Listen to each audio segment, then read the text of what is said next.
Alright, let's get straight into it. It sounds brutal, almost accusatory, to say you sell your life for things. But I've been turning this idea over and over in my head, and the more I dissect it, the more it rings true, not as an insult, but as a stark observation of how many of us, myself included, have been living. It's not about the money, not really. It's about what that money represents. Chunks of your irreplaceable life. I stumbled into this way of thinking almost by accident. I was looking at some big purchase I wanted to make, something I'd been saving up for. I did the usual math. Can I afford the monthly payments? Do I have enough in the bank? Standard stuff. But then, a different question popped into my head. How many hours did I actually have to work to earn the money for this thing? I make a certain amount per hour, after taxes, so I divided the price by my net hourly wage. The number that came back, it was a bit of a shock. It wasn't just dollars anymore. It was a significant portion of my working life, condensed into this one object. And that's the first layer of this.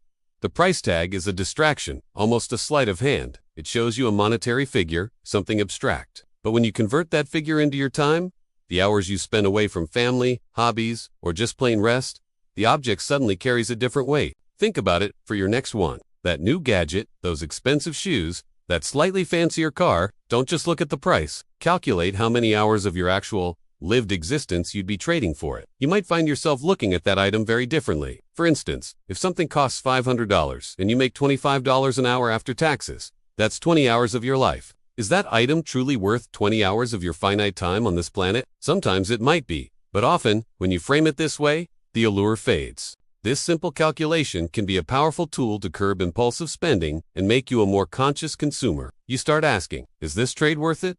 But it doesn't stop there. That's just the immediate cost. The part that really started to unnerve me, the part that the original idea, the true cost, adjusted for the loss of future freedom, really nails, is the opportunity cost. Now, opportunity cost is a term economists use, but it's incredibly relevant to everyday life. It basically means that when you choose one thing, you're automatically giving up the benefits of the next best alternative. So, when you spend, say, $1,000 on something, you're not just giving up that $1,000. You're also giving up whatever that $1,000 could have become if you'd used it differently. What if, instead of buying that thing, you'd invested that money, even modestly, over time, with the power of compound interest, which is essentially your money making money, and then that money making more money. It could grow into a much larger sum. That larger sum isn't just more dollars, it's more freedom. It's the potential to work less in the future, to retire earlier, to pursue a passion project without worrying about the bills, or to handle an emergency without going into debt. That's future freedom you've traded away for an immediate purchase.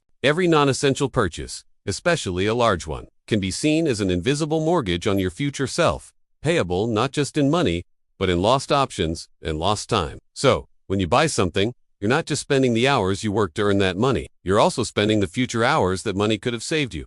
If it had been put to work generating passive income is money you earn with minimal ongoing effort. Think dividends from stocks, rental income from a property, or royalties from a book. It's the kind of income that essentially buys back your time. This is a fundamental shift. Instead of your time creating money, your money starts creating time for you. Now, let's throw another log on this fire. Debt, specifically, consumer debt, credit cards, personal loans for things that don't appreciate in value. If the basic idea of trading life hours for things is sobering, doing it with borrowed money is like willingly walking into a trap that exponentially increases the life hours. When you buy something on credit, you're not just paying the price of the item in future work hours. You're also paying interest. And that interest, that's extra life hours. You're agreeing to work even longer, to dedicate even more of your future existence, just for the privilege of having that item now instead of later. It's like selling your future time at a discount. You're paying a premium, in hours of your life. For impatience, imagine you want that $1,000 item and you put it on a credit card at, say, 18% interest. If you only make minimum payments, you could end up paying hundreds, even thousands, more in interest over several years. Convert all that interest into your hourly wage. That's how many additional hours of your life you've signed away, on top of the hours for the item itself. It's a system that profits from your desire for immediate gratification, and the currency it extracts is, ultimately, your time and your freedom. A practical step here could be to meticulously review any debt you carry. Ask yourself, for each debt, knowing what I know now about the true cost in life, including all the interest, was this item worth it? Is it still worth it? This isn't about self-flagellation, but about gaining clarity to make different choices moving forward. Perhaps it motivates you to pay down debt more aggressively, freeing up those future life hours sooner. And the cost doesn't even end once you've acquired the item and paid it off. Possessions themselves have a carrying cost in time and energy. Think about it. The more stuff you own, the more you have to clean, maintain, organize, insure, and worry about. That big house needs constant upkeep. That collection of gadgets needs software updates and troubleshooting. All those clothes need washing, ironing, storing. Each item, however small, stakes a tiny claim on your mental space and your time. It's a subtle drain, an accumulation of micro-stresses and collectively can consume a significant portion of your non-working hours, hours that could otherwise be spent on things that genuinely enrich your life. The minimalist movement isn't just about clean aesthetics. At its core, it's often about reclaiming this lost time and mental energy. So, what's the way out of this mindset? This default mode of exchanging life for stuff? It's not about becoming an ascetic monk and owning nothing. It's about becoming fiercely conscious of the trades you're making. It's about shifting your primary valuation from material wealth to time wealth and freedom.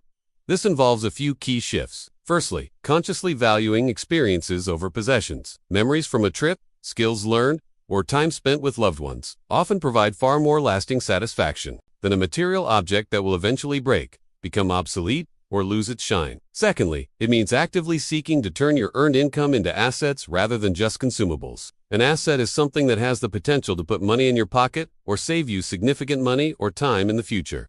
Think investments, a side business that generates passive income, or even skills that can reduce your reliance on paid services. A liability, in this context, is something that primarily takes money out of your pocket or consumes your time without a significant return in freedom. Many of the things we buy are, in this sense, liabilities. Before you make a significant purchase, ask yourself a different set of questions. Will this purchase genuinely enhance my freedom in the long run? Will it save me time? Will it generate income? Or will it tie me down further, demanding more of my life, hours to acquire and maintain? This simple reframing can radically alter your spending habits. It's about playing the long game with your life, not just your money. And this isn't just about our individual lives. The way we approach consumption sets an example. If we constantly chase the next new thing, trading ever larger chunks of our lives for material status, what message are we sending to those around us?